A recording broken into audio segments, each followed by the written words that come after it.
سلامونه وخت مو په خیر. امریکا یو ځل بیا د طالبانو له لوري وروستی تاوتریخوالی غندلی دی. کابل کې د امریکا سفارت ویلي طالبان د ژر تر ژره پر ولایتونو بریدونه ودروي او د سولې خبرو ته د کیني. د افغانستان په اړه د ملګرو ملتونو د امنیت شورا په غونډه کې پاکستان ته د ګډون اجازه نه ده ورکړل شوې. په ملګرو ملتونو کې د پاکستان سفیر ویلي چې د غونډې کې په پاکستان لګول شوي تورونه بې ځایه دي.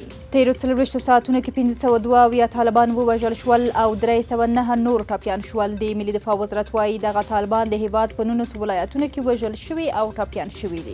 د 215 میوند قلو اردو قمندان وايي وسلوالو طالبانو په هلمند کې تاریخي ماتې وخوړه. سمیع سادات ویلي چې په هلمند کې د طالبانو د 14 سرو قطو له ډلې څخه 11 هغه یې له منځه وړل شوي دي.